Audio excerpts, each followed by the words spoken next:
and welcome everybody to this month's edition of The Wellness Policy. My name is Wai Ting. We're back for July. Feels like it's been a while, but it's probably been exactly a month. How are you doing, Jordan?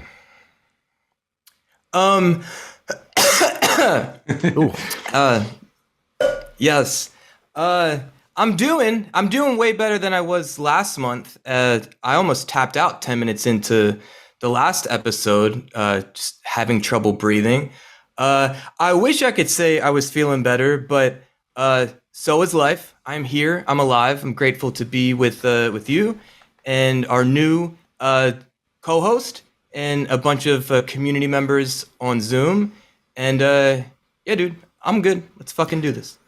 Yeah, of course we are going to, talk about what's exactly been bothering Jordan. This episode is titled Jordan's Bummer Summer, so we shall figure out what exactly that means very shortly. But yeah, as Jordan mentioned, we have a new, returning, now permanent co-host of The Wellness Policy. Welcome back, everybody. Our man, Neal Flanagan, to The Wellness Policy. Yeah, hey. Thanks, Wade. Thanks, Jordan. It's fantastic to become part of the team here. I feel like I've been doing my apprenticeship since Jordan did the Surviving Quarantine show more than 2 years ago with Braden and Davey. Then I thought, who is this guy? I must find out more about him. And before I knew it, you were on with him on chocolate croissants. And so, yes, I've been a day oneer for the Wellness Policy, and feel like I've done my apprenticeship. It's great to be here. Honestly, knowing you as a part of the community for quite a while now, I feel like you're one of the more you're one of the great listeners, I would say, of as and conversationalist in many ways too, and I think you provide a very empathetic voice, which is exactly the type of thing we're looking for as always on the show, and getting another perspective on some of these conversations is going to be really helpful for everybody involved. So welcome to the team, and we're all very happy to have you here. Jordan, we're here to talk about you this month. As listeners... Sorry to interrupt, Wai. Sorry. Yeah. But before we get started, for those watching youtube.com/post wrestling, you may be very familiar with Neal's curtains. I don't see the curtains anymore, but there's a door. So what is this door, Neal? Jordan, I've moved my orientation. Strictly compass I'm talking about here, but I'm in the same room as the curtains, and if you want to see them, here they are. They're just not behind me. Wow. I'm working on my space for doing things like this. And I don't have anything fancy in the background. We'll get some house plants, we'll see the backdrop evolve for Neal back there as it has for Jordan. I mean, you've got 2 plants now in the background. Oh, we've got many plants, Wai. Wow. Mm-hmm. You're like in a greenhouse right there. Okay. Kind of. My girlfriend's coming through as she has for the past 9 weeks or so, as I've not felt well. So let's talk about it. What exactly has been bothering you? I mean, last time we spoke to you, of course, it was, I guess, somewhat, you were hiding it really well if there was anything bothering you, but we knew you weren't feeling 100% then. And since then, what has been the progress? Maybe just talk to us from the beginning. What exactly happened to you this summer? Yeah, so let me just preface this by saying, obviously, this is just a conversation. I'm sharing my personal experience, nothing in the form of professional or medical advice, clearly. And I've found that me sharing my experiences, both privately with friends and family, but also in public forums, as Neal mentioned, the Chocolate Croissants podcast, and then even a bunch of Twitter spaces over the past few months in a Web3 community, I found that sharing my experiences has, one, been helpful for me. This is one of the ways in which I cope and make sense of my experience and feel connected to people beyond myself. But also, as I share, I'm always trying to do it through the lens of how could this be valuable to someone else listening? Whether they can identify with some of my experiences or pick up some of the things that I found have been helpful for me. Or even if you just find some enjoyment in just the hang. So I got COVID in May. It was the first time I got COVID, vaccinated, boosted. Lucky to, I feel lucky for those things. And shit sucks, dude, because for like a long time, I was pretty responsible. Like, I'm someone who it's been typical for me to go to multiple concerts a week, for instance. And I could not do that for a year and a half or so. But leading up to getting COVID, I went to 4 concerts and a film premiere that week. So like I was getting my shit in after kind of like being holed up for a long time.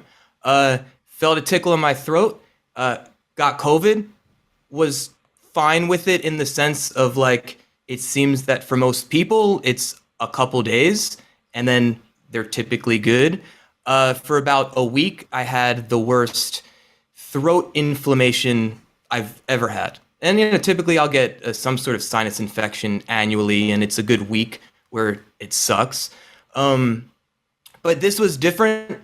It never turned into like the letting go of all the mucus within me. It just felt stuck, and yeah, like swallowing was just a struggle.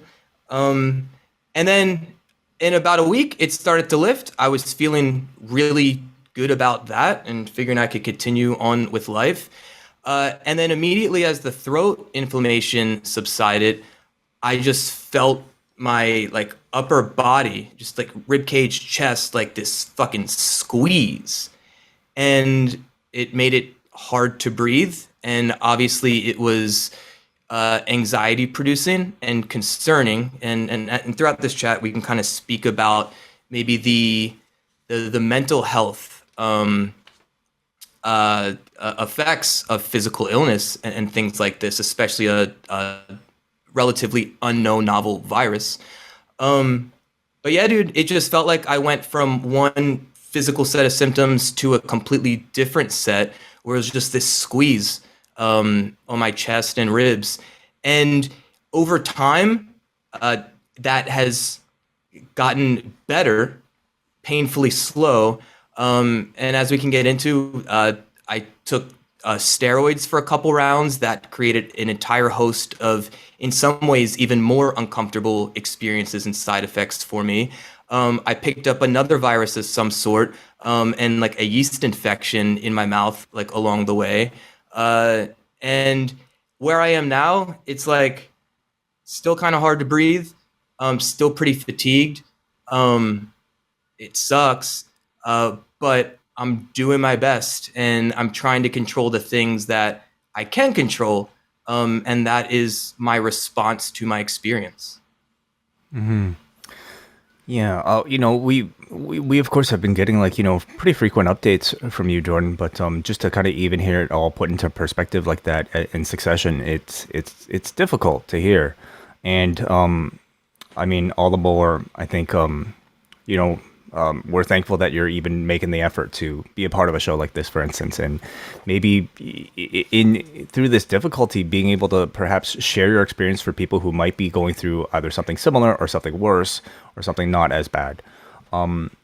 So, we're at this point, like, are you sensing recovery? Are you sensing sort of like an end date for when you might go, be through this, or is it still a relative unknown for you? Yeah, so I'm sensing healing. An end date, no, like not at all. And that's been one of the more anxiety producing and just stressful experiences of this, given that, if you get, at least for me, a sinus infection, I know that it's, maybe 6 to 10 days, it's going to suck, and then I'm good. With this virus, and knowing that there's all kinds of different variants of the virus, knowing just how much variance there is in how people react to this virus, like, I don't know. And as I've consulted with different doctors, like, I've been straight up with them. I'm like, I realize you can't tell me that this is how it's going to go. And that has been hard to contend with. So what has helped me remain optimistic and hopeful are those signs of noticing that, okay, my body is healing, it's doing the things it needs to do. But then, I've had setbacks. A few weeks ago, like I said, a totally different virus where it was a whole different onslaught of symptoms, followed by getting oral thrush by taking an inhaler for the breathing. So that's been frustrating too. It's like the different medications that I've taken to treat certain symptoms have created a host of other issues, including panic attacks and like sleeplessness from prednisone the second time I took that, which is a steroid. So the past week, I feel like I've kind of plateaued in a way that kind of bums me out. Because once the secondary virus and the thrush cleared, I started feeling really helpful. Like, all right, motherfucker, like we're out of these like roadblocks, and now let's just keep healing. And I've been engaging more in life. I went to my first concert a couple nights ago for the first time in over 2 months. Jimmy Buffett.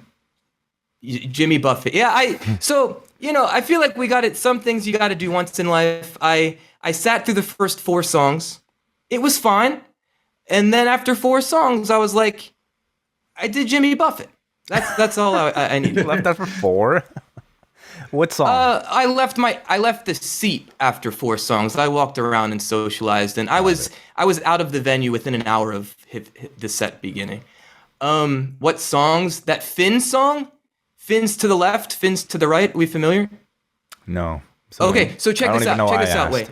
Wait. If you go to a Jimmy Buffett concert, at least my experience, you have about 17,000 white people putting their arms above their head to form like a fin, and then tilting to the left and tilting to the right. It's quite the spectacle. Okay.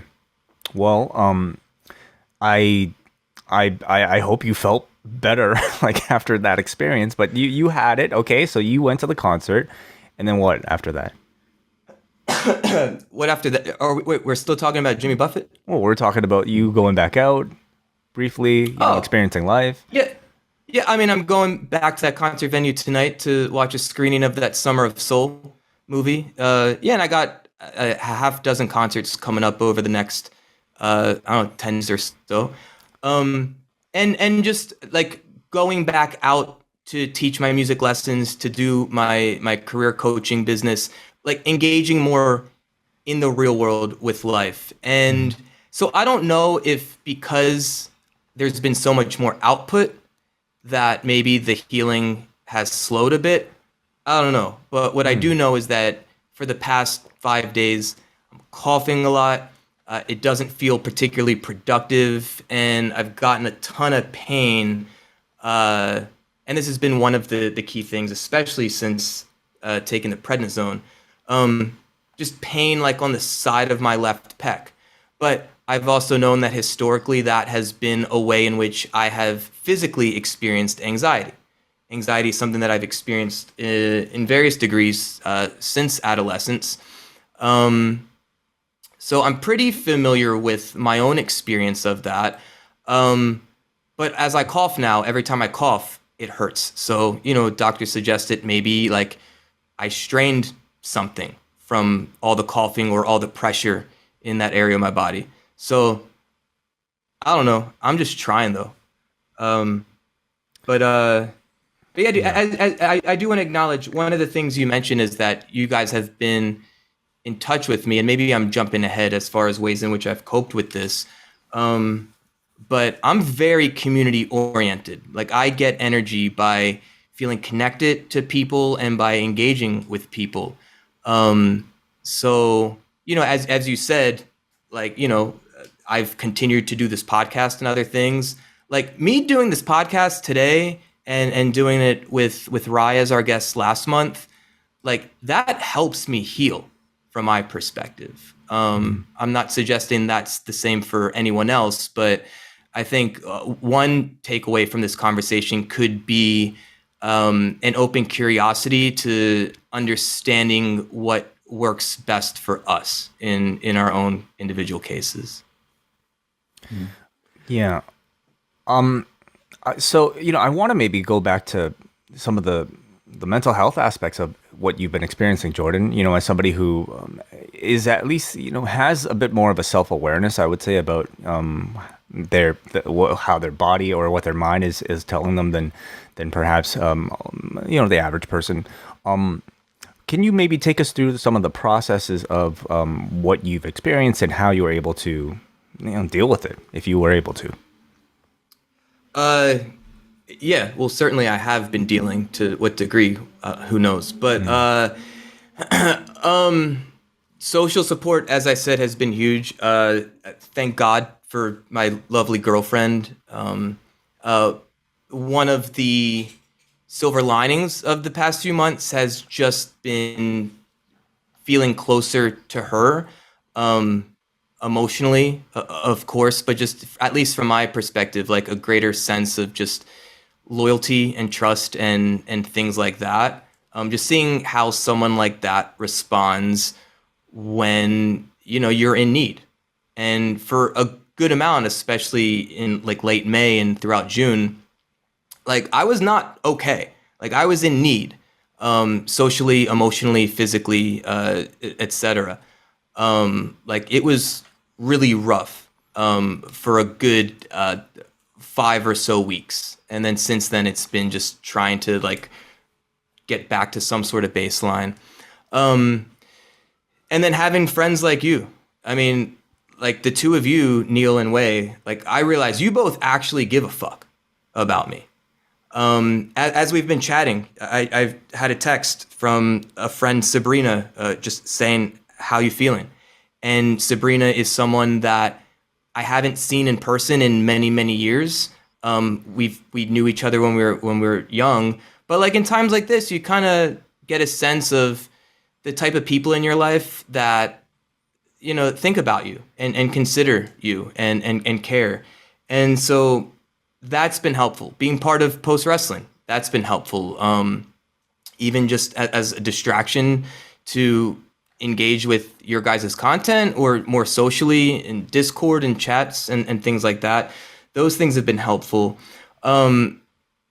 Especially when things were really bad.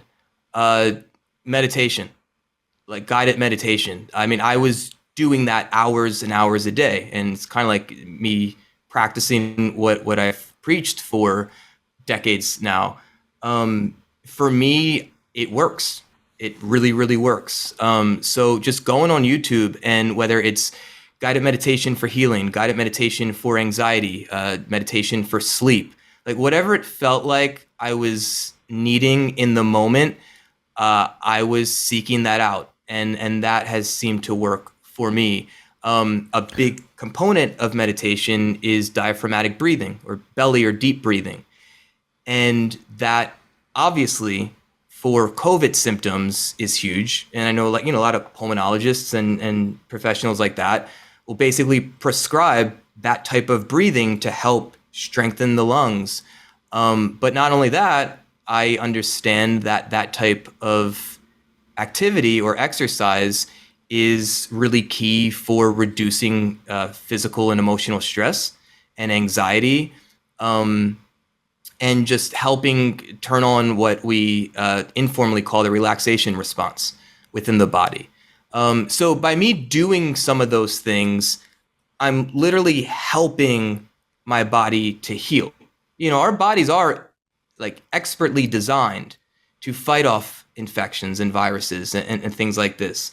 And I think it's one, helpful to understand how our body and our mind and things like this work, but to use that knowledge to help ourselves.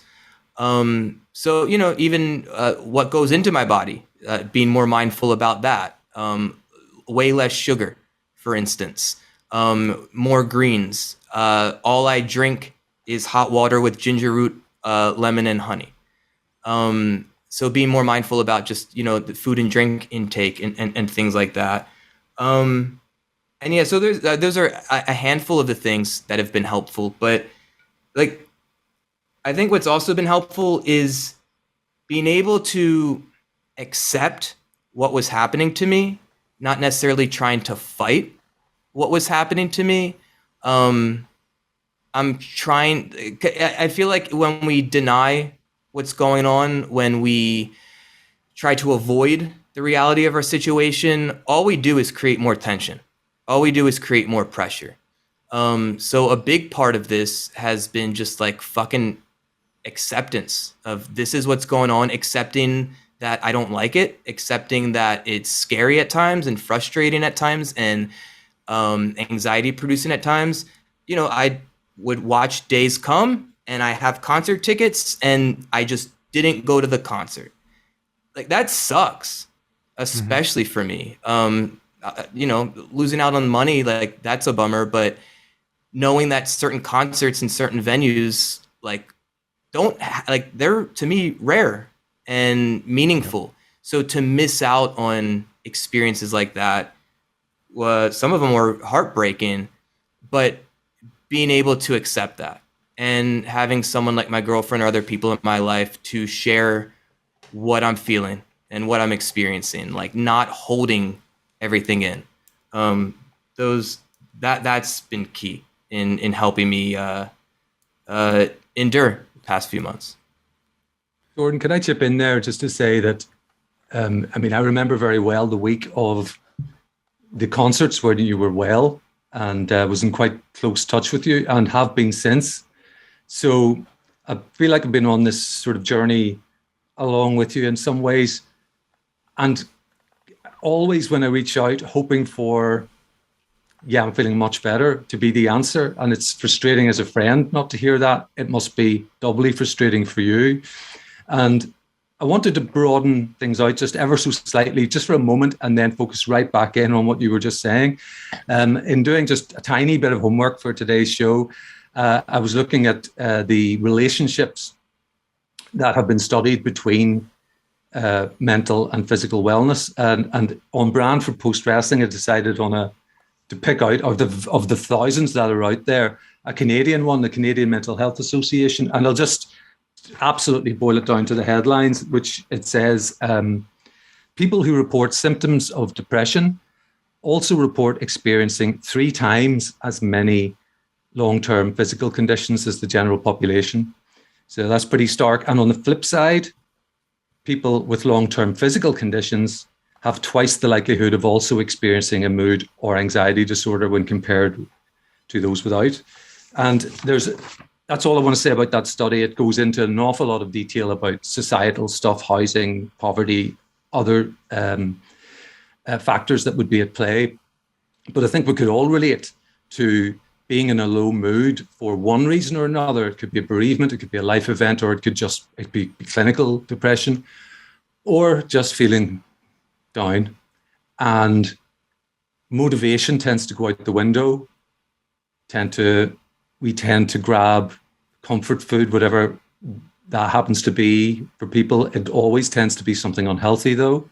The motivation to do exercise, all of these things, you can see how there is a relationship that could become a vicious circle.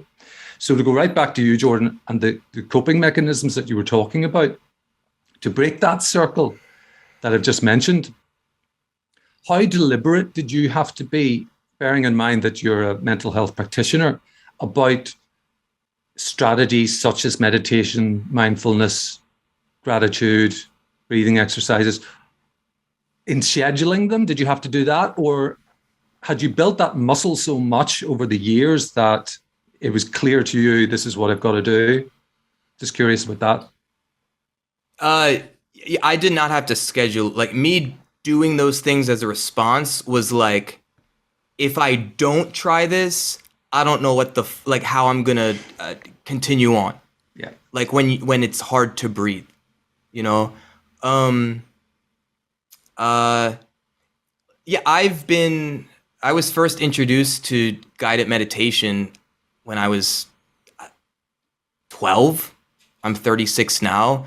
So this stuff, at least for me, as a way to cope, has been normalized one at a very early age, and I found benefits throughout life. And as I've gotten older, and then started engaging with this stuff more professionally in my career, I've learned a lot more about the science of it.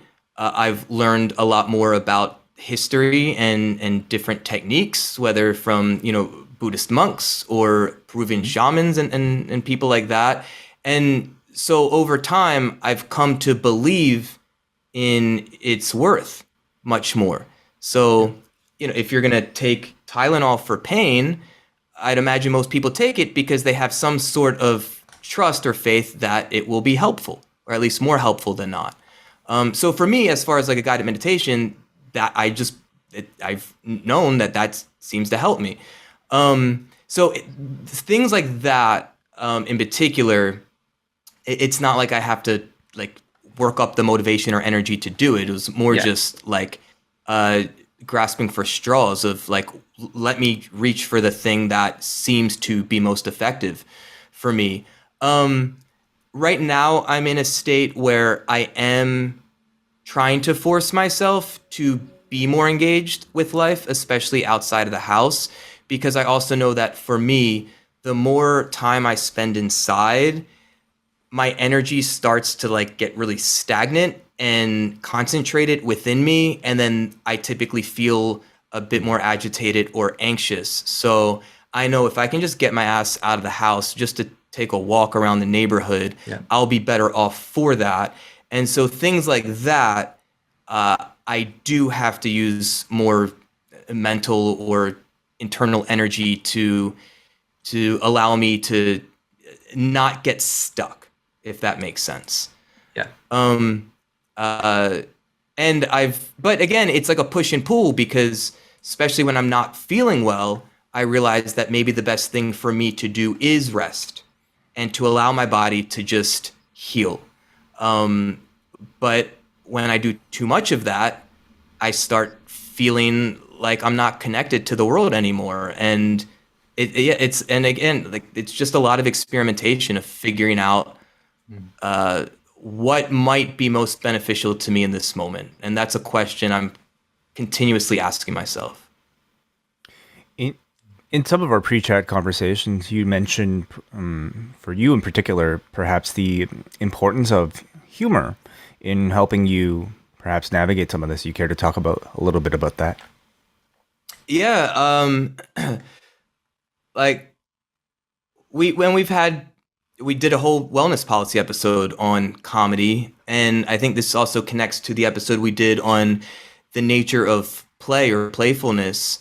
And in those chats, I think I said something to the effect that humor or play, these are like lubricants of life in a sense, especially for me at least. Like, I don't know, like shit's funny, Mm-hmm. like at least for me, I can find humor in many things. I can find humor in the absurdity or the irony of my situation oftentimes.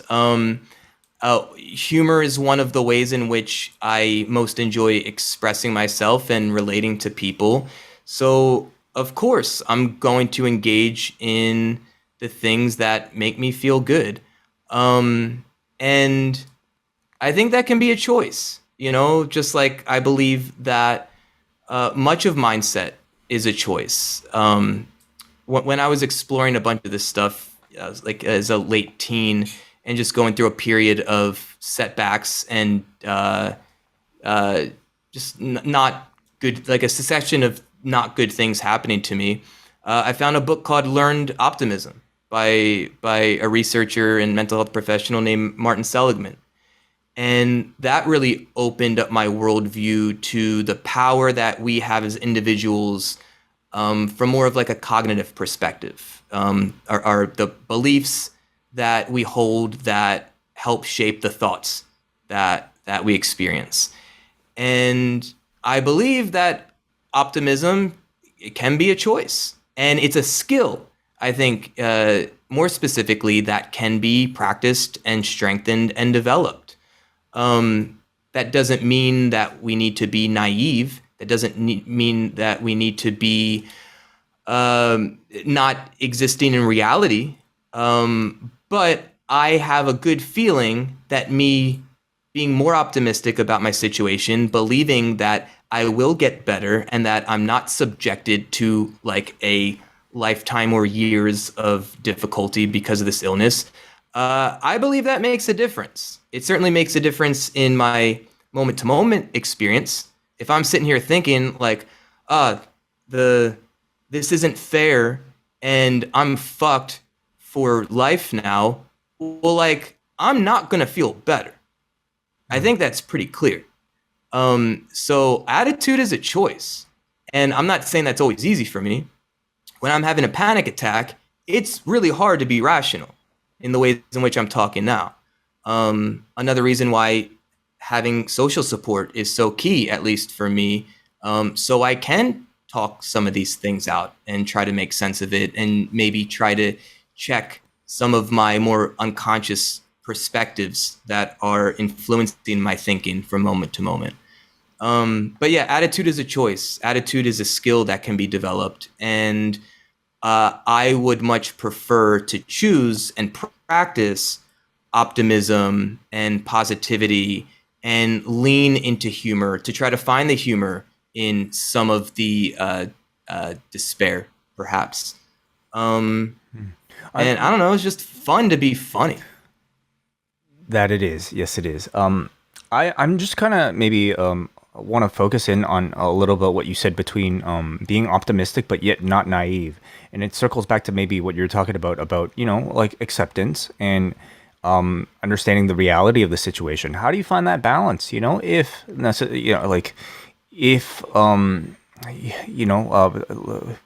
for instance, like statistics aren't necessarily on your side.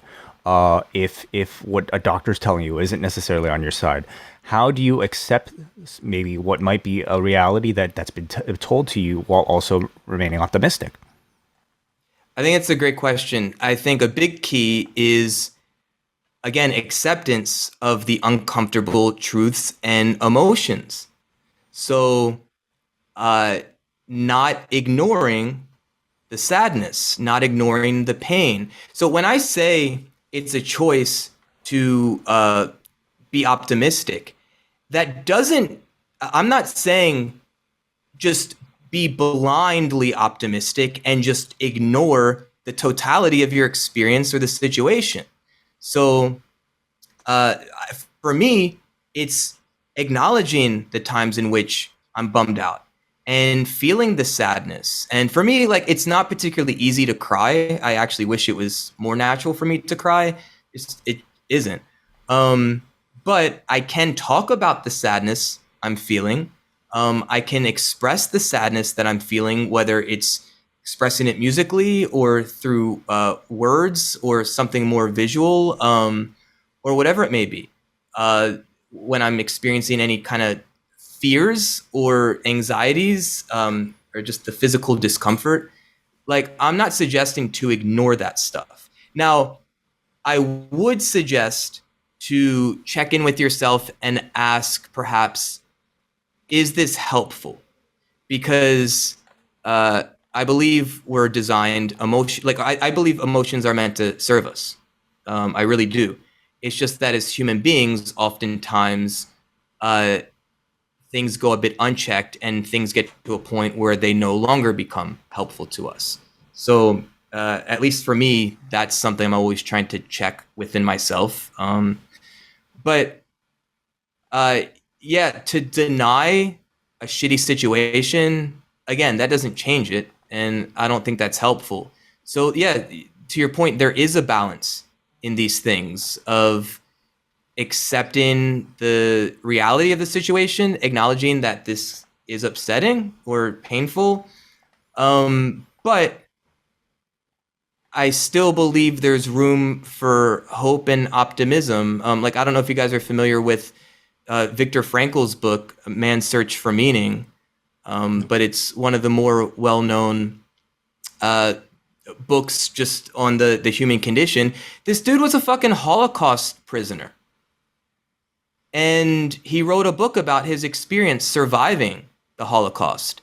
And he came to the understanding that he may not have complete control over external factors, such as being a prisoner based on a culture he was born into. But one thing he did have control over was his internal response to his experiences. And through that, I mean, look, and it does help me, quite frankly, to compare myself to other people. It does help to be like, well, you know what? Like, other people have it worse off, and that can be helpful for me. But also, I also don't want to deny the pain I am experiencing, because I think some people that are like, well, at least I'm not a Holocaust survivor, or at least it's not cancer. Well, it's good to acknowledge that, but not to the point where you're outright denying the discomfort and struggle of your own experience. And that's another example of finding the balance. And as I'm sure all of us in our own ways learn more about various wisdom traditions throughout the world and throughout the centuries, we often find that balance is a key feature in most wisdom traditions. So I don't know if I answered your question, Wei. I don't even know what the fuck your question was. Okay, wonderful. I mean, just in hearing your thoughts and hearing you speak about it, I think is telling me that you've been able to take what has been a terrible situation and you've been able to gain some form of life lesson or some sort of wisdom coming off of it. And I think that alone, just in hearing you with your attitude talk about something that, you know, for I think a lot of people would just be something that they might not even want to talk about because it's been no product of growth for them. It's inspiring, honestly, Jordan. So thank you for that. I do want to throw out the conversation to everybody who is joining us now live in the Post Wrestling Zoom room here. Kevin, welcome to the show. Hey, wow. I'm kind of nervous now. I'm just starting this off. Hey, I feel like this show's this concept this month is based on me and the month that I've had. Mr. Goodman. Man, I had what I thought was COVID. Probably 90+% sure it was. Negative all my tests for what it was worth. I get really gnarly sinus infections, so I didn't think it was anything different than that. But it unlocked like this dormant like self-confidence, strength in myself that I didn't even know I fucking had, to where I started getting like really bad like chest crappiness and like inflammation of the heart, and it scared me straight, man. And I've been one foot in front of the other. I mean, sometimes it takes that to get moving, but shit, man, I can't see past it now. I'm spamming the timeline with all this motivational stuff. I've become that guy, but I just want to say what up and congrats, Mr. Ting. I hope fatherhood bodes you well. Thank you so much, Kevin. And you know, like for me, selfishly, just kind of listening to some of this conversation is something that is helpful for me in that aspect, because my wife is about to go through a whole lot of recovery in the next few months. So whatever advice or wisdom I can gain from, you know, you, Jordan, or maybe some of you guys listening right now, will be helpful for all of us, even if I'm not necessarily the one, you know, thankfully going through some of these physical ailments. How are you feeling now, Kevin? You know, I mean, I'm still hitting the flowers, so I got to do what I got to do to try and get out of the woods. I think I'm mostly out of the woods, if I'm being honest, though. Like, I still wear a mask at work, and like, you just got to make the dream happen. They're raising my rent. I got to make that money. So it's like, at this point, it's just like back pocketed. I think I'm okay, but if anything, I'm like moving. I'm losing weight. I'm getting tough. It's been great, and man, like, I think I'm doing mostly good, but it scared me straight, man. Kevin, did you get a proper diagnosis from your doctor, or do you? Oh yeah, yeah. So no, I did get on an antibiotic for the sinus infection, and had a chest X-ray and all this fun stuff. Mm-hmm. And thankfully, when I kind of light switched, you know, figured out that I had like inflammation as opposed to like these other things, like in conjunction with maybe stress and just like losses in the family and just, you know, stuff of that nature. And yeah, no, man, I would say so, but like it was just being on another steroid. I don't know if I have the same one, but I don't think Vince is going to sign me. But yeah, no. I hope I answered your question. Keep getting better, Kevin. Mm-hmm. Yeah, dude. And sorry to hear that, but appreciate you sharing your experience. And I think it's helpful to, at least for me, to put more of these ideas out into the world, especially considering what I do for a living and as a mental health professional. But oftentimes we just assume outright that physical discomfort or illness must be caused by something physical within us. But you cannot separate our emotional selves from us. You can't separate our cognitive selves. And if anything, cognition and emotion is biology as well. I mean, we can detect and study how these experiences are physiologically expressed throughout the body. So I know for me, I've had a host of physical issues that were mostly a result of stressors happening in my life or something more emotionally based. And my hope is just as a society, perhaps we can be a bit more open-minded to these concepts, because for a lot of people, they may subject themselves to a lifetime of treatments that are purely physically based, where whether it's prescription drugs or things like that, where maybe healthier relationships or a lifestyle that suits someone better, or paying attention to the energy system within our body. We don't have to go too deep into that, but maybe someone wants to kind of run with the ball. But one of the things that has been helpful for me is chakra balancing and healing. And I'm certainly not an expert, but these are things I've explored for many years in my life. Things like bioenergetics and Reiki and acupuncture. And in the West, maybe we don't put it on a pedestal because we're just simply ignorant to it. And many of our medical professionals don't study and practice these ways of conceptualizing the human experience. But in the East, they certainly have for thousands of years. And if things endure for thousands of years throughout humanity, I tend to be open-minded and respect that. Yeah, and I don't know if a pill is going to necessarily open up energy blockage within a certain part of my body, for instance. Thank you, Kevin, for the call. Thank you, guys. Take care. Thanks, dude. Let's go up next to Professor Chris Seeley. Welcome to the show. Oh, hey, what's up, yo? Sorry, I was having technical issues over here with my blinds. But yeah, I can relate to a lot of what Jordan was saying because I've been going through that same kind of crucible, so to speak, this year with my just my physical health, and it was really affecting my mental health. And I don't really come from a background that I think we had like a healthy way of like dealing with the realities of things. Yeah, so I can relate to that. And then it's, for me, it's a balance of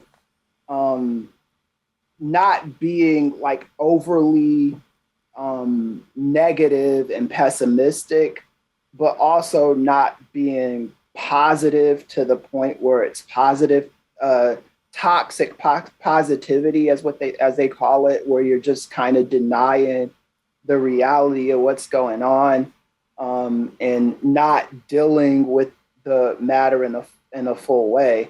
So yeah, I can definitely relate to you, Jordan, on that level, because I had COVID this year as well. On top of having brain surgery, I had COVID, and I had a fever of like 101 degrees. And usually when I get fevers, it'll go away after like a day or two if I take my medications, eat my chicken noodle soup, get some rest, all that stuff.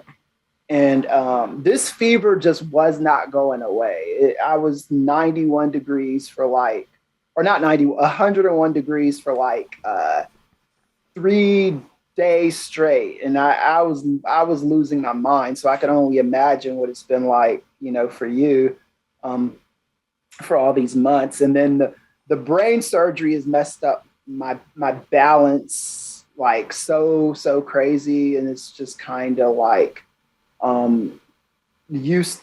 I've gone from being like a guy that was relatively athletic and did a lot of like sports and walking, and I work in politics, so I used to knock on doors, and when I teach in my class, I run around the class and have a lot of energy, to having to stay like stationary in my seat and stuff. And it's just, you start questioning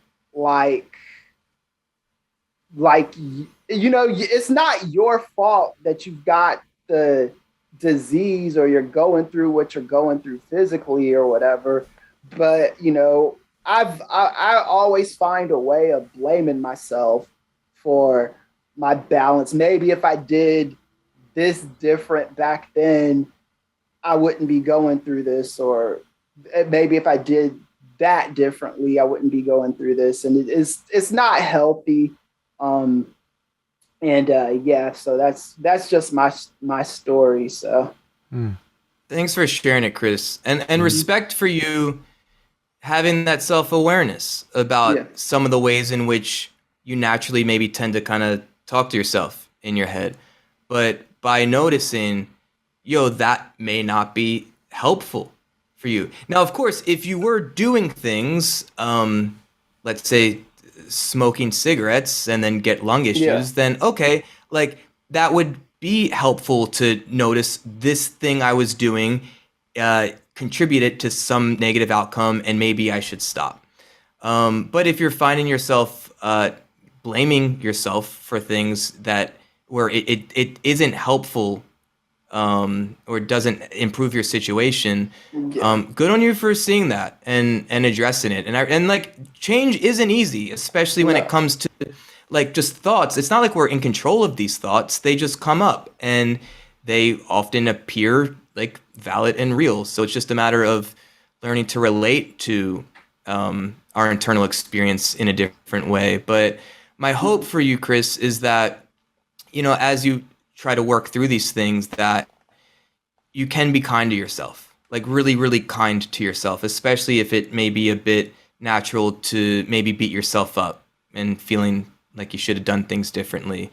Because when we like beat on ourselves, again, that's just more to contend with. And like the physical stuff is more than enough, it sounds like, for you that you've gone through. Right. Yeah. Cause I was even like, cause like you were saying, like I was, for most of this year, I was afraid to leave my house. You know what I'm saying? I just did not want to leave because of the balance issues that I was going through.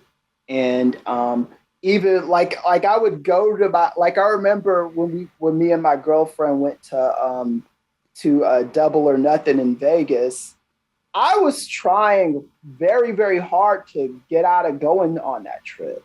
We had already paid for it and everything, but I was like doing everything in my power. And I was like, well, maybe we should go to my neurosurgeon, and he probably doesn't think this is a good idea, because at the beginning of the year, he told me to take it easy. So I went to the neurosurgeon, and I was like talking to him, and I was like hoping he'd say something to me like, yeah, it's a bad idea to go. But then when I go there, he goes, actually, I think it's a great idea to go to Vegas. Go have as much fun as you can, and blah. And I was just like, damn. Because I talked my girlfriend into wanting to go to Vegas with me too. And now it was like, now I was trying to get out of it just because I didn't want to be seen in public, not my normal self, and that was a very, very big issue with me. And then once I started leaving the house, I started feeling, even on bad days, even when my balance wasn't all there and the brain fog was extra, and being even in the post community and dealing with good people on Twitter, operative word being good people on Twitter, it's really helped me kind of see the light at the end of the tunnel better. So, and then listening to you guys do this show, this has been good too, because it's like, as bad as you think you have it, and you do have it bad, but everybody is going through something, and I don't like minimizing anybody's pain, or even minimizing my own pain, because what I'm going through is serious to me, and what you're going through, Jordan, and what you're going through, Wai, and what you're going through, Neal, it's all serious to us. So if it's important to us, it's important, and it's just finding a way to kind of get over that and be productive members of society, for me at least. Well Wonderful, said. Chris. Respect to you, Wonderfully Chris. said. Yeah. Thank you so And, much. and look what happened on that trip, Chris, as well. You did end up being part of the show in a roundabout way. Yeah, that was a thing too, and that was something my girlfriend had to talk me into as well. It's like she said, "Look, let's just get a mobility scooter. You're doing well with your balance, but we don't want to take any chances." And then Mox and Jericho and all those guys were wrestling on it. In retrospect, I wish she would have left the key in it. She took the key and she was like, I wish she would have left the key in it, and that would have been some news. Well, it was an impressive visual and a wonderful story that we got to hear from you either way. So thank you so much, Professor, for sharing. And we'll be hearing more from Professor Chris Ely. I mean, of course, he just co-hosted Rwanda Dynamite. Some great reviews on that. Great job to you, Chris, from last night. But also this Saturday, you can hear Chris Ely on the Nubian Wrestling Advocates as they return sometime Saturday evening / Sunday morning on the free feed. So thank you very much, Professor. All right, thank you, man. Appreciate it. Thank you, guys. Peace, bud. Thank you. All right, let's go up next to I'm gonna go to Brandon from New Jersey. This is a bit earlier, but Brandon, I'm curious to know what sort of call you have for us. Brandon, if you're around, if you're awake, because I never know. Hey, what's up?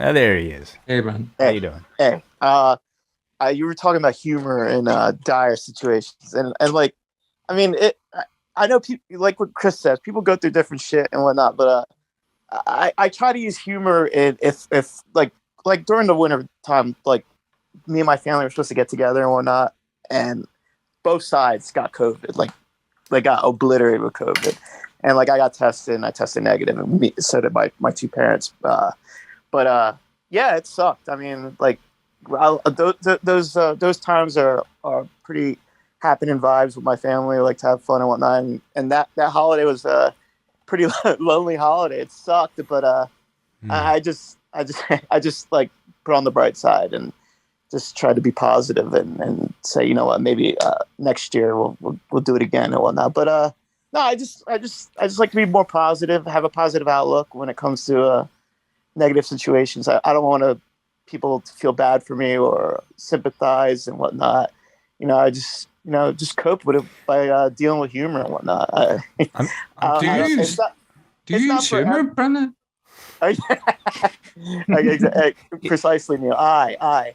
But is there a Brandon from New Jersey family group chat, or like you're just sending constant random pictures to all the family members, or do you guys all do that? Absolutely. Well, my brother is my mom is actually a pretty big prankster too. Like she's pretty quiet, but on the sneak tip, she likes to like in our food when we were growing up, like she used to put like habanero peppers, like she used to hide it in the rice. That's hilarious. She's dastardly when it comes to that stuff. But yeah, I mean, everybody in my family is pretty ball breaking and stuff like that. Like it never gets stale in the Brandon from New Jersey family of psychopaths, especially with having 3 brothers and 1 sister, and me being the middle child. I would love the A&E biography of Brandon from New Jersey. I really need to know that origin story. It sounds fascinating. Well, maybe I'll get a show. Maybe I'll get a shoot interview by somebody or something like that. I don't know. I don't know. Postmarks. I mean, that's been waiting to happen someday. Yeah. I can't wait. But it's so hard being serious. You know what I mean? Like even when I do something wrong and I get someone tells me like, you fucked up, I still like, I still use humor in that lesson. Like I'm being learned by somebody or whatnot. Is that a bad thing, or should I be more serious? I think it goes back to what we've been talking about, asking ourselves in any given moment, is this helpful right now? So I don't think there's a right or wrong answer. There's balance with all these things, but I guess context is key, and asking, does this help me get closer to something better right now?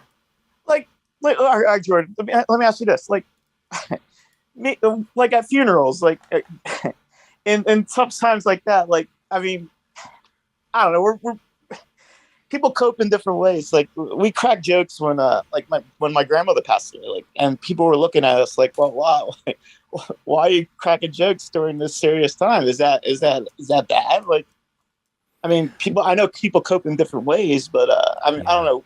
A lot of people in my family, don't think it's bad, especially like for you. I mean, that's how you were choosing to deal with the discomfort of the situation. But it's easily misconstrued as somebody for to another person as you not taking it seriously enough. If there was only some way that you'd be able to explain to them, this is what I'm doing. I mean, I think we have to be mindful of perhaps the perceptions of others, but I can totally understand why you would, and why you and your brother would, because it's a totally weird situation, and we don't know how to often deal with those sort of emotions, but with absurdity and humor. I mean, I'm sorry, Neal. Go ahead. Just to say, Brandon, I think community norms come into that a little bit as well, because where I'm immediately going mentally when you say that is the phenomenon of the Irish Mass. Or the wake, I should say, when someone dies, is very often kind of a roller coaster of everyone's crying together, and then everyone's telling stories and having a drink and laughing together about some of the things. And so I don't want to speak to your culture, but maybe that's part of it as well as the dynamic within your family. But I certainly don't think it's out of bounds or unacceptable. There should be a mandatory stand-up, set from. It should be a roast, really. At least that's, and look, there's some people there's people that would prefer that for their own funeral. So again, it's personal preference. But yeah, I wouldn't. I want people to unload on me when when I'm dead. Like, please roast me to oblivion. Like that's the way I want to be remembered. Like, you know what I mean? Like, I don't want people to be sad for me and whatnot. Just remember the good times, not dwell on the negative, because I ain't coming back. I'm dead. But I just want to give a shout out to Neal. Congratulations on this, on your elevation in the post universe. You went from postmark to co-host. I mean, I consider Neal a friend. He's me too. I mean, I've talked to him many times, and especially during lockdowns and whatnot. He was that dude is he's aces, man. He's a legit bro. He's a great friend. Jordan, you're the same thing. Like, I mean, and Wai too. I've talked to you guys in private. I mean, thank you for the lawnmower advice. Oh, look, listen, man. I'm legit blue collar, man. I'm not bullshit. He knows his shit. All my home improvement needs, I go to Brandon from New Jersey. I love you guys. Thank you. Love you too, Brandon. Tell your mother I said hi. Okay. Hey, let's go up next to Brian. Brian, welcome to the show. Oh, thank you, guys. Very nice show so far. Thanks, man. So, yeah, I'm going through I joined the show and called in because I'm going through something, much more minor compared to Jordan and the others. I mentioned on Rewind to SmackDown on Friday that I was starting a vacation in Seaside Heights, intending to be there the full 2 weeks. I was only there for 5 days because I ended up developing this terrible rash, mainly around my right ankle, like red bumps all over, itchy, and the usual familial strife of my family vacations, which is just not necessary. That just exasperated things. So the best course of option, the best option to do was to leave and see a doctor. Just leave the environment that was making things worse, and see a doctor to like take care of the more immediate problem. So I ended up getting diagnosed with chigger bites. Just want to emphasize that word, chigger, not the other one. Yes. The word of the day, prednisone. I got a prescription for that and antihistamine, so that's been helping out a lot. And now that I'm home, I do plan to go back on Sunday when a cousin of mine's in town, and it's going to be like the hottest day of the week at home. I brought my dog with me, and I brought him back home so he can enjoy the yard that he's been used to. I got my oil changed, which my car definitely needed. Get to see the Ring of Honor pay-per-view and the piece of home, so make the most of it. Still got the time out from work. A bit of a detour, but I mean, one door closes, another opens, right? That's you're making the best out of the situation. So sorry to hear that. Not your plan, but I mean, some benefit to come out of it, hopefully. It is what it is. I mean, Seaside Heights in general is just a place best for a weekend or a week. 2 weeks would have been nonsense, uninterrupted. So, thank you very much for the call, and thank you for sharing, Brian. Thank you, guys.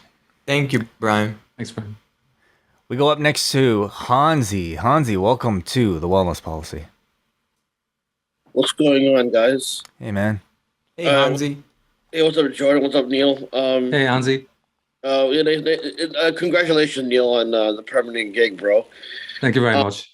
Yeah, I don't know if I can like totally relate to every single thing that being said, but I'll say that like for at least the last couple of years, for me at least, maybe because like sometimes I guess maybe and it's my fault for maybe overindulging in what's going on in the world, maybe because like for me, I don't know, like everything is so uncertain and everything.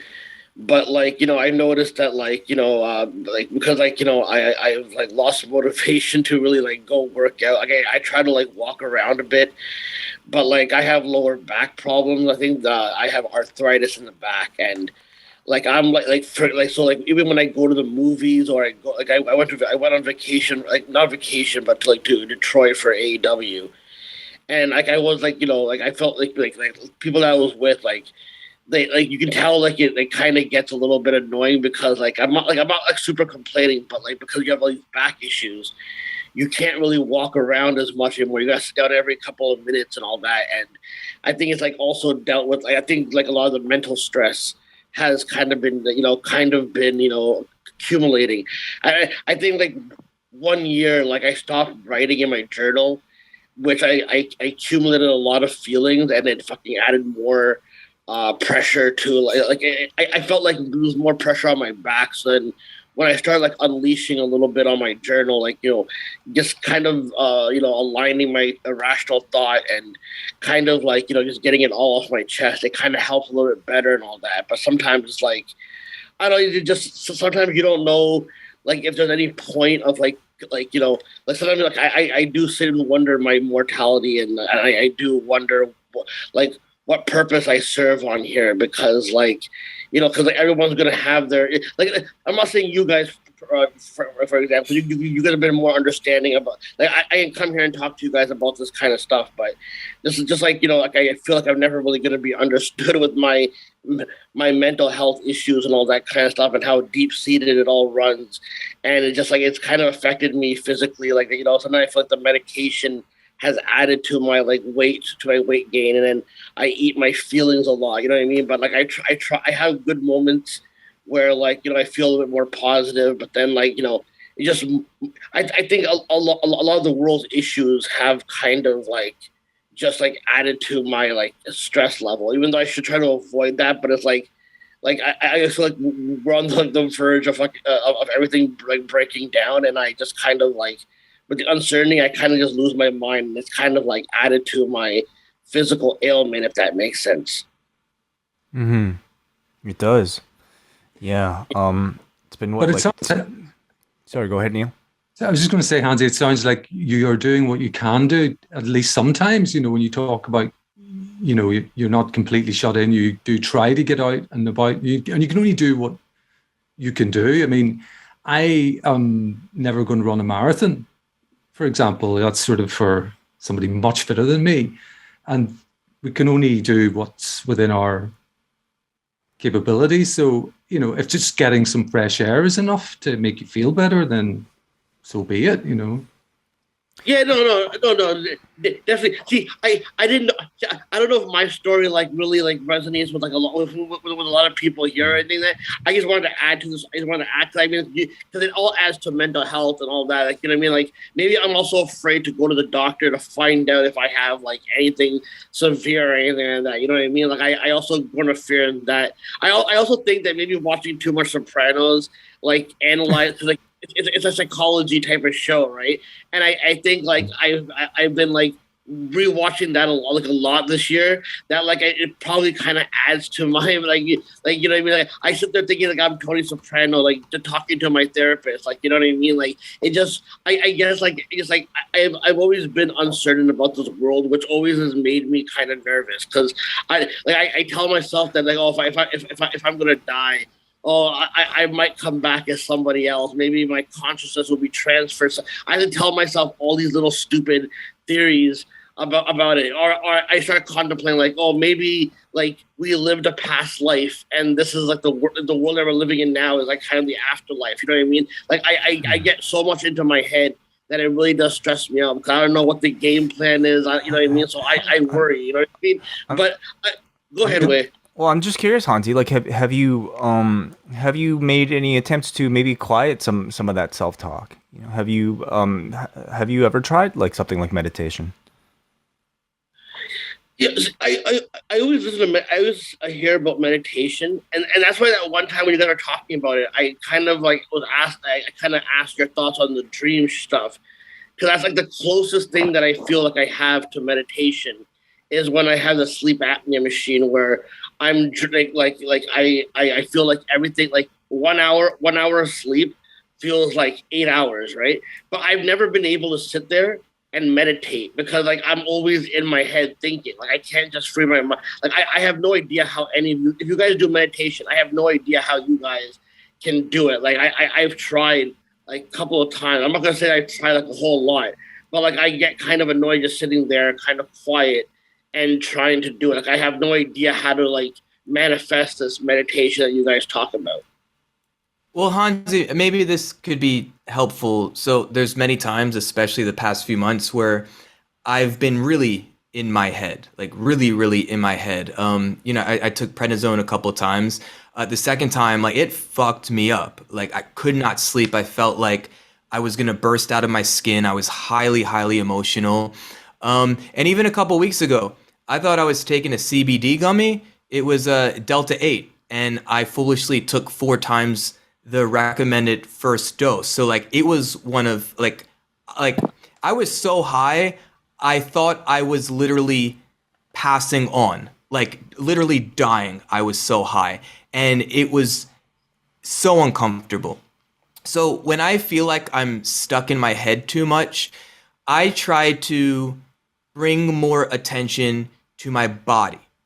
Okay, so whether it's whatever kind of grounding technique, rubbing my hands together, having sex, walking, playing a guitar, anything I can do to just bring my attention to my own physicality is grounding for me and many people because, again, we can only direct our attention on one thing at any given micro moment.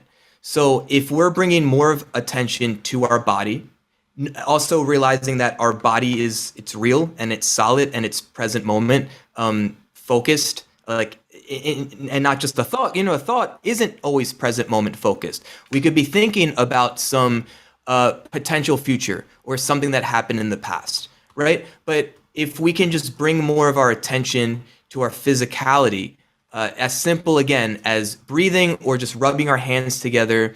Sometimes for me, if I get too high and I start getting anxious, I'll do jumping jacks just as a way to connect more with my body. And perhaps that might be something that resonates with you more, Hansi, as far as trying to kind of like root yourself in the present moment, and maybe not getting swept away in thoughts or stories that may not be particularly helpful to you? Definitely. Listen, I was debating on whether I was going to add to the conversation or not, but you guys gave me some sound advice. I'll listen. Hopefully it resonates in my head. What's it called? Like I can tell you that I'm going to go think about this, but then some other thing might come up in my head. But no, listen, man, you guys giving me some good advice, and I feel comfortable talking with a lot of this community. You know what I mean? It's probably the more open I can be with anybody, because I feel like these topics kind of resonate with me. So, I'm sorry if I didn't add to the conversation completely, but thank you for the advice. You absolutely did. I would say, whatever you're going through, I'm sure there are people out there that can relate. So thank you for offering. No problem. Thanks a lot, guys. Peace out. Thank you, Hansi. See, Hansi, could I just really quickly pick up on one thing Hansi said too, which was diverting some of the negative energy into journaling seemed to help for him. And I think that's an established practice. Jordan, am I right? That's certainly it's something. Expression. I mean, like, for me, expression is often the opposite of depression. So, like, for me, like, depression, not clinical depression, but when we're depressing our energy, like, it has nowhere to go, but just it stays stuck and stagnant within us. So if we find ways that work for us to express ourselves, to express our energy, to express our ideas and our feelings, whether that's having a wellness podcast or journaling, or singing or dancing, or whatever it may be, we need to move the energy. And if not, it gets stuck and it gets cloudy, and it's hard to make sense of these things. We go up next to Asher. Asher, welcome back to the Wellness Policy. Hey guys, it's wonderful to be here and to see you. Jordan, you look great. I was so sad to hear that what you went through. But this is a wonderful session. I'm so grateful for this. I don't know where on the spectrum of sickness I am, because some people here went through a lot, and some people went through less. I'm not sure if I have long COVID, but I know that I'm dealing with some combination of mental and physical disability that has basically made it impossible for me to work in the past year. And this is how basically I found all the time to immerse myself in the post-wrestling community, which is a great joy for me. And also, like you said, it's been very helpful in dealing with this situation. And you've said all those things very eloquently. Everyone talked about this community, friends, sharing, support. I think this is it goes without saying, especially after the last 2 years. And everyone here, I think, is we're preaching to the choir, at least with regards to the room. But I want to say that I think regardless of the severity of the situation, what people deal with when they become really sick is loss of control. Because all of a sudden you lose the ability to do everything that you were able to do. And I think that's very debilitating at any age, and maybe even harder for older people. And that is, what we need to ask ourselves, not what can help us, like journaling or yoga or whatever, but how we can take control of the situation. And I have to say, I learned that from throughout my life, but also throughout this year from listening to to you guys like Jordan and Professor Chris and other people who are just, it's not about what you do. It's about not giving up. Sorry to sound like John Cena. It's about not giving up that control. I may be sick. Maybe I found myself in this place that really I don't know how to get out of, but I can't forget what makes me feel, you talked about Viktor Frankl, Jordan, I can't forget what is meaningful for me. I can't give up like the meaning or like creating meaning. It's just, and I think that is what I took from this year. And for me, it was a big part of what I was gaining this support from was this community and writing, which was connected to it, I think, in a way. And I just want to thank you, and I want to wish everyone great health. Sorry, everyone who spoke, all the new MCs, and all the new dads, the future dads, everyone. Just good health and happiness. Thank you so Asher. much, Asher. So nice to hear from you, and thank you for, sharing some, I think, great wisdom on your part. And it's always just nice to hear your voice. So you're a very welcome addition to the community, and we're grateful that you made the time while you are, I guess, straight off of a long trip, aren't you? So thank you, Asher. Let's any response from you guys, or no? I'll just echo, like again with this idea of control, making meaning of our own experience. That's something that we can do.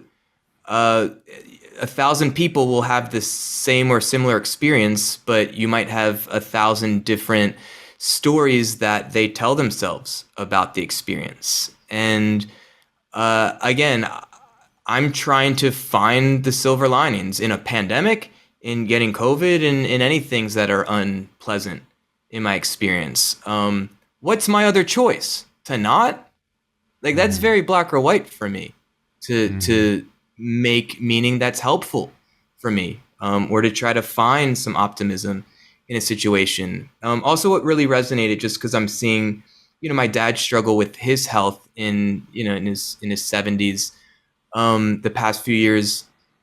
So the idea that Asher mentioned of control and having to accept maybe losing some of the things that we were afforded throughout life. Well, a good opportunity to practice gratitude for what you do have now. Understanding that what we have access to now, or what we are afforded to now, whether it's mobility or health, finances, relationships, etc., life itself, it's not guaranteed, and things aren't permanent. So I think it's in our best interest to acknowledge the good that we have now, and to develop a gratitude practice. And in doing so, that could, be connected to, finding meaning for ourselves and getting clear on what we actually value in life, what actually is meaningful, and how we best want to use the gift of our time here. Our last call of the month here at the Wellness Policy, we go to Australia, where this person has been staying up very late just for us, I would assume. Or maybe he just decides to stay up late all the time. But we go to Dickie Bird in Australia. Welcome to the show, Dickie. Dickie. What's going on? What's talking about the sickness? Are you down with the sickness, Dickie? Oh, the sickness is down with me, that's for sure. I wasn't down with it. I'm still not down with it, but it's been hanging around for a couple of years now. So maybe I do need to just get down with the with the sickness. So before you go on, Dickie, let me just say from my perspective, yours is a name that's popped up in our community for like a year and a half now, somewhere around that. I mean, I've been aware of you even before that because you've been a patron and whatnot, but haven't really necessarily heard from you until you started some of your work with like the Up Next guys, and honestly, it wasn't until recently where I was even made aware that you were stopping from doing a lot of your production work. And maybe this is where, please have the floor and you can get into your story. Well, yeah, I mean, look, like I said, it's been a couple of years, so I don't know. We've got to wrap this up at some point. But I guess like I said, for the last couple of years, have been dealing with an autoimmune disease that has been living with me for, I guess, almost 6 years ago was the first symptom, and it was misdiagnosed. So it was allowed to kind of run rampant to the point where it got into a pretty bad state. I kind of wish that I had have tackled it 6 years ago. But yeah, I've been sort of going through varying degrees of illness depending on how advanced this thing's been getting, and also the different medications that they've put me on. The long and short of it is it's kind of like a very slow moving, less lethal version of cancer.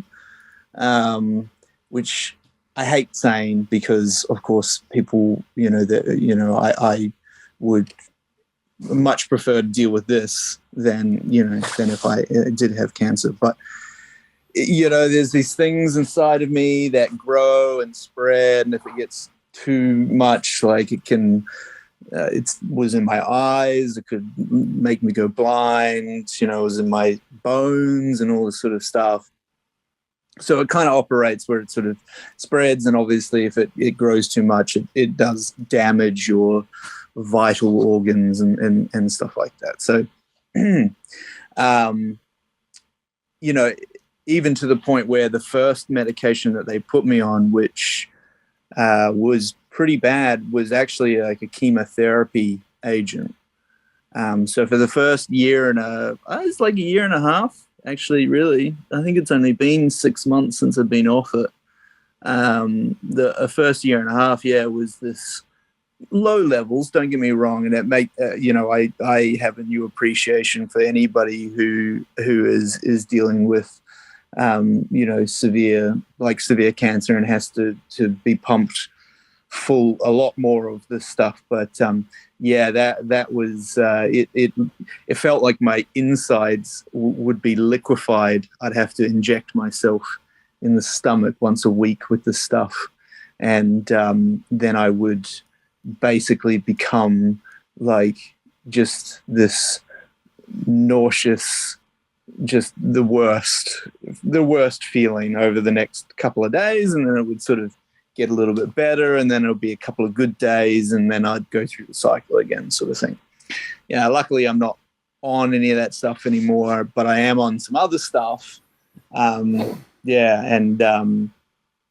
guess the problem now has been more that none of it's actually been working. So the main issue that I'm facing at the moment is chronic fatigue. Which before I had chronic fatigue, I didn't realize what chronic fatigue really was. I think a lot of people kind of hear it and sort of think like, oh yeah, like when you get like exhausted or run down and stuff like that, where like I've had spans of, and this was the point in which I had to step back, was I had a 2-week span of chronic fatigue where I couldn't stay out of bed for more than 2 hours, and it's sometimes as little as like 30 minutes. I'd get up and I'd be like, okay, feeling okay, and then 30 minutes later I'd be at a point where I was like I'd be just sitting at my computer chair, maybe like watching something, like watching wrestling or something because it's on in the morning here or something, and then just be like in the most uncomfortable feeling because it was like my body was just shutting down, like it just couldn't operate anymore, and I just had to go back to like the only relief, I guess you could say, would be to put myself in a horizontal position and not even sleep necessarily, just completely rest myself, and then I'd feel a little bit better many hours later, and then try and get up, and it was the same thing, and that went on for 2 weeks, which, you know, I think that like a couple of days, like you could be like, oh, I can get through this, it's just like whatever, but like those 2 weeks, it was just, it was just disabling. I had my anniversary as well during that, and that didn't go down well. I think my partner doesn't quite understand like the things that are happening to me, and so that was a bit of a strain on our relationship. She saw that I just slept through our anniversary, so yeah, I guess the not to go on my my big, it is early here, but I guess for me, like, you know, when it comes to like the mental health stuff, you know, to me, I think it's about just staying as positive as you can and just being as comfortable as I can. There's so many things that I'm grateful for that could have made this situation a lot worse. You know, I've been afforded the ability to be off work and not have to worry about, you know, paying rent and so forth. And then the fact that this illness, the one thing it gives me is at least time to fight it. You know what I mean? It's not going to just creep up and, you know, I'm going to be here tomorrow and the next day and so forth and so on. So that's been positive, but, you know, to date, I've shown no progress.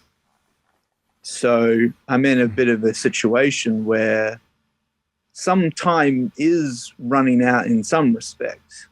I think some people know that I've planned a trip.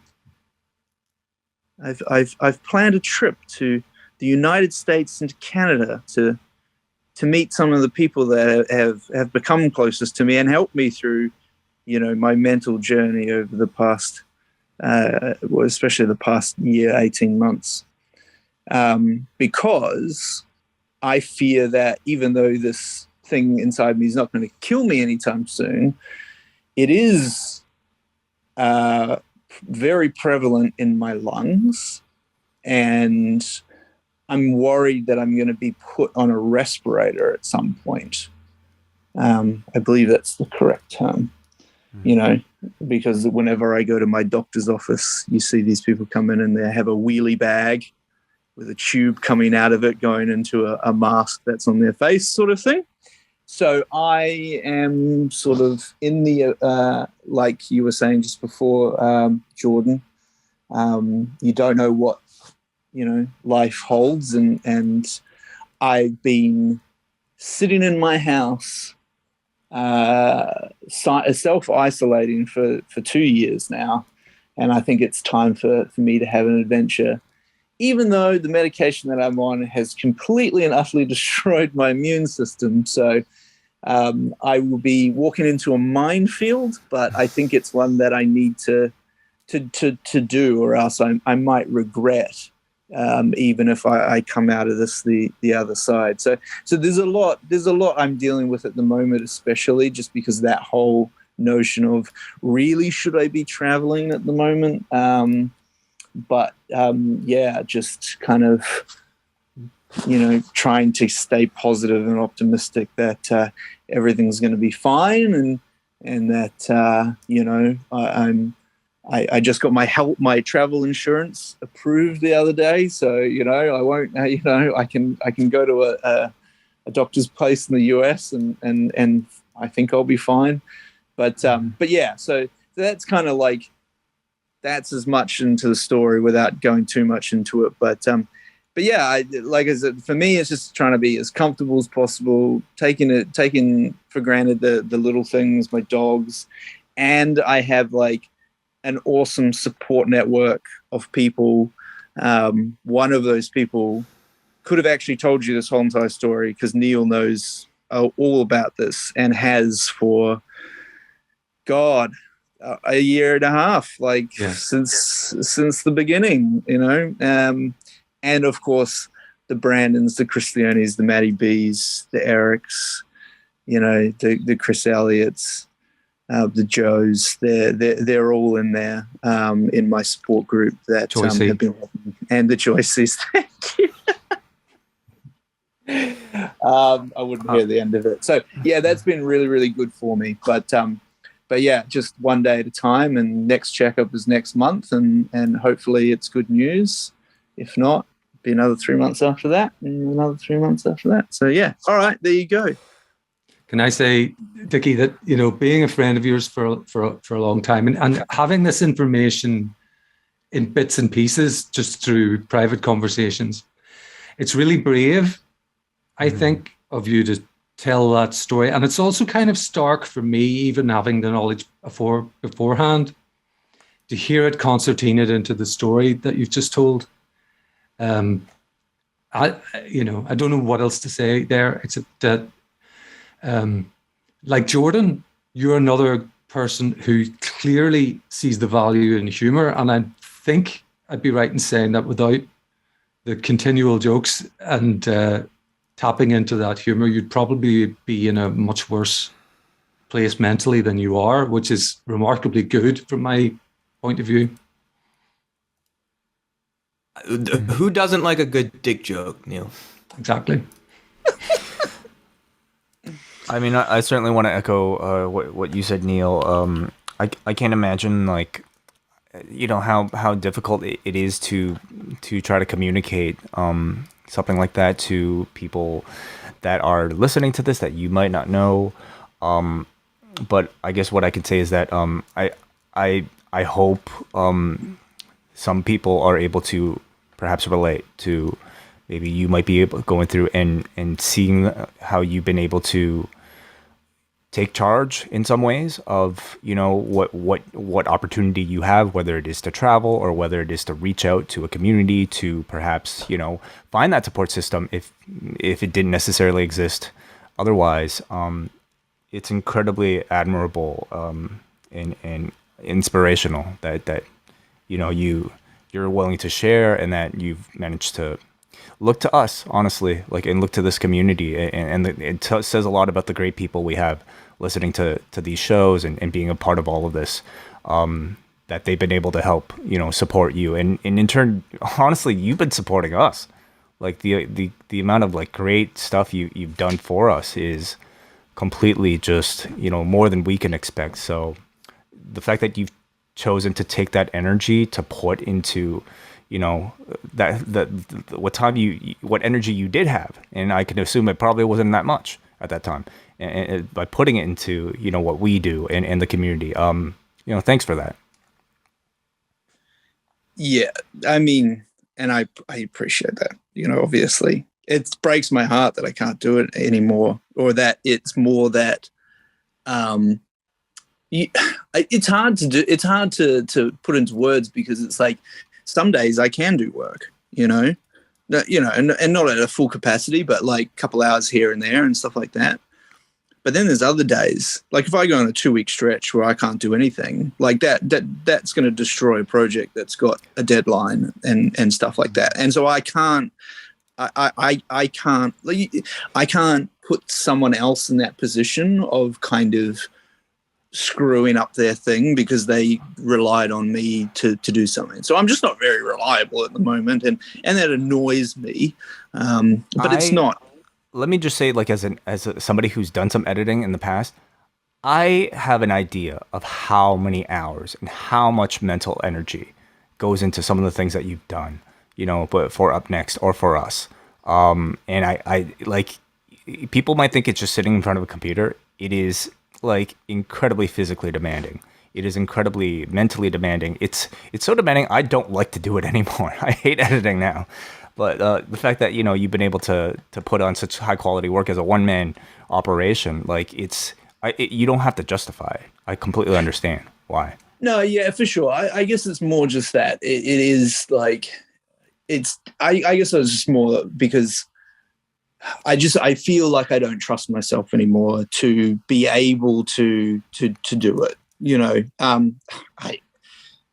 I agree with you. I think it's funny because it's like it's actually had been pretty good in the past month, and then I was all keen to listen to this Bushby and Benno 24-hour stream, and then I had my normal sleep, which was when I missed Jordan. And then I woke up in time to listen to Eric and put some ridiculous things in the chat for them to ask him, which is the deal at the moment. And then I got up and, oh my God, it hit me. And I was like, no, this can't be happening again. And I missed a lot. I missed you, Wai, on that as well. And I missed a lot of people on that stream. I ended up. You didn't miss much with me. Don't worry about that. Yeah, I know. But I went to sleep for another 6 hours after that, like after just having like an 8-hour sleep. And and then the following days. And I just like, all I can think of is like, this isn't gone yet. Because this is a direct relation. This has nothing to do with medication or anything like that. This is directly a result of the symptoms that I'm experiencing. And so I'm just coming out of it now, but yeah, I'm going in for another like 3-hour scan next month, and I'm thinking, oh God, is it better or is it worse? Is it still the same? Because it just I'm holding out for that every 3 months where they just go, oh, you're now going backwards, which is what I want.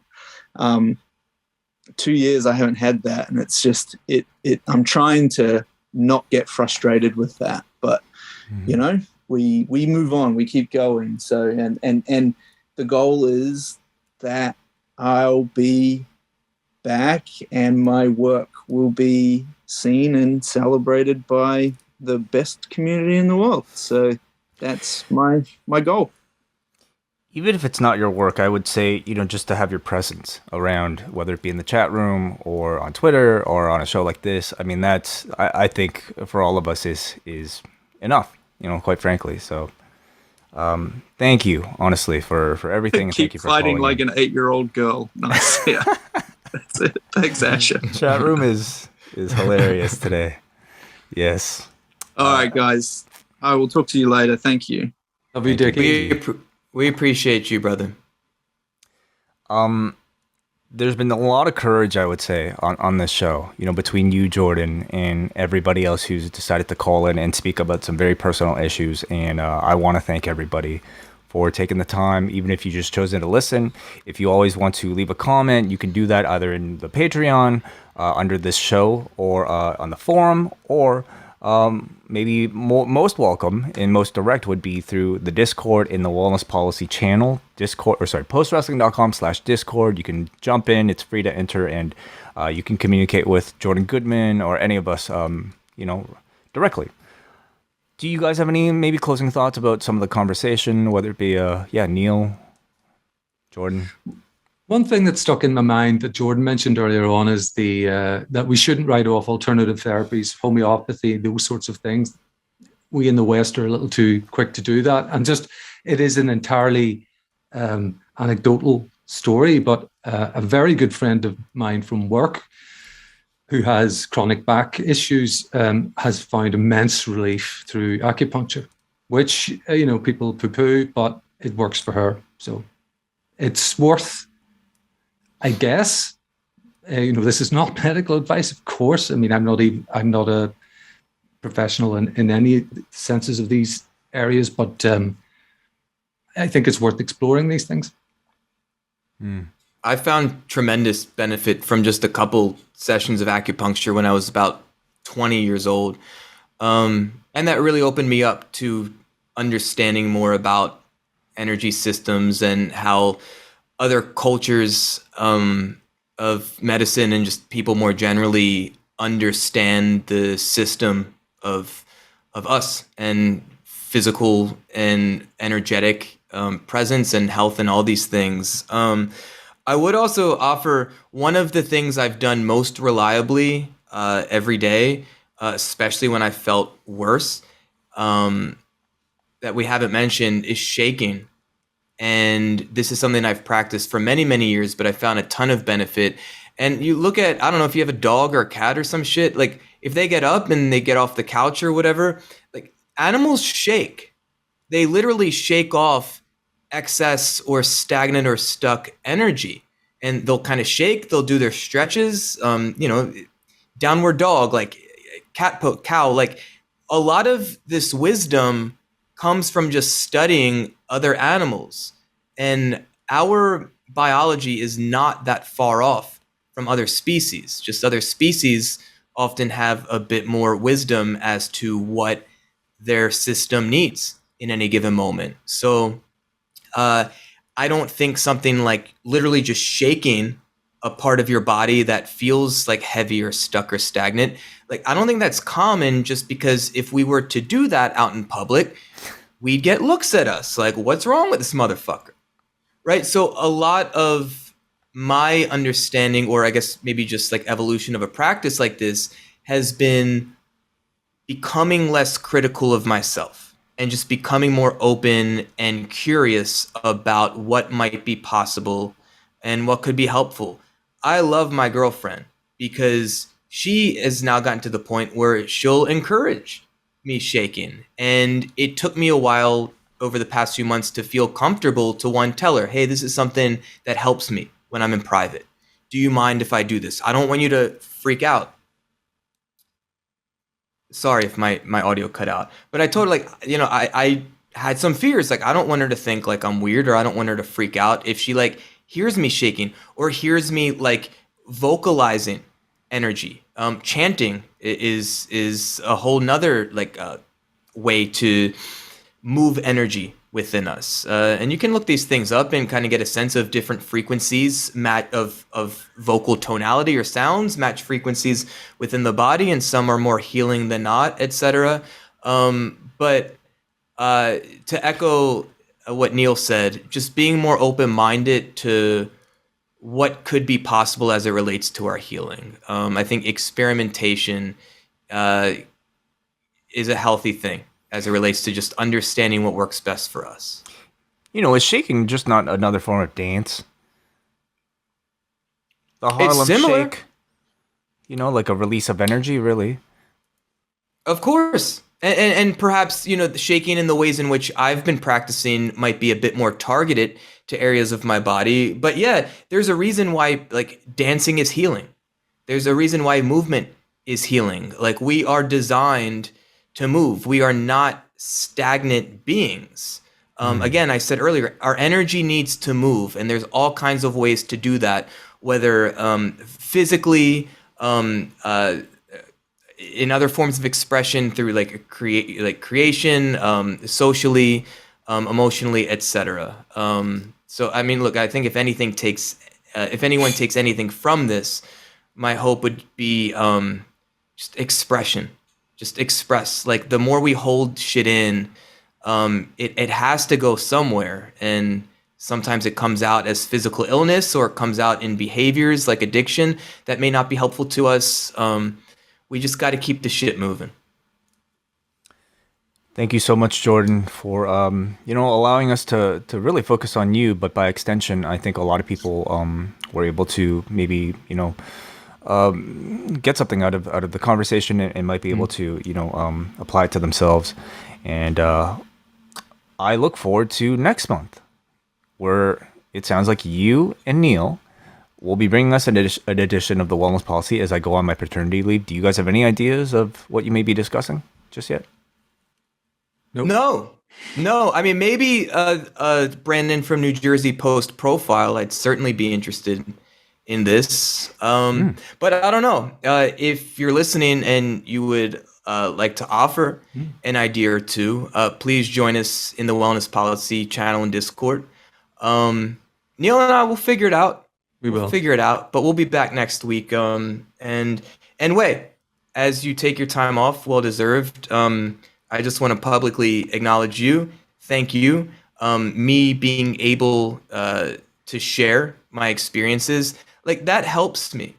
So I appreciate the opportunity to do so, and I appreciate you offering Neil and I a platform. I'll speak on behalf of Neil, knowing that we don't take this lightly. It's a privilege to us. We know this is how you will provide for your child, and we look forward to helping to keep the thing going as you take some important time off next month. As I take care of my my one baby, you guys will be in charge of my other baby, and that being the wellness policy. So I look forward to listening myself. You two are, I think, full of surprises that the audience might not be completely aware of yet, and I look forward to discovering it myself. So I look forward to that. Where can people find you, Neal Flanagan and Jordan Goodman? Probably best to look in the Discord, which has been mentioned several times. But yes, you can find me on Twitter at Neal Flanagan. The spelling will be in the show notes for the podcast or on screen if you're watching this. Feel free to DM me or whatever. And Jordan? At Jordan Beatwell. And look, Neil, congratulations. You plugged your Twitter without any preface. I know. Wonderful. No disclaimers. Proud of you. Thank no you. disclaimers. No disclaimers. That's how we do it here in the Wellness Policy. Leave a comment if you've enjoyed the show, whether it be in the YouTube, the Discord, the Patreon, wherever you choose to listen to the show. You can find me later on this weekend talking about ROH Death Before Dishonor. Curious to hear both of your thoughts on that and the people that are listening to this right now. So join me and Kate from Montreal this weekend in the Post Wrestling Cafe and a whole bunch of other stuff. John returns on Sunday talking about the G1, both nights of the G1 weekend. So do all that and express yourself. Perhaps that being the lesson. All right. Goodbye, everybody.